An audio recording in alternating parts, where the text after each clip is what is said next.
You know, my dear friends, yesterday we had a meeting somewhere in Kisii, and we heard how evil can persist. Evilness.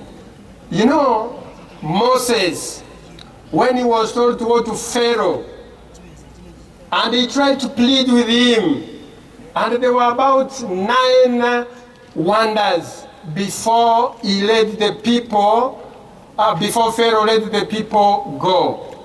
And still he never agreed with that. He had to follow them. Evil can be persistent, fanatically persistent.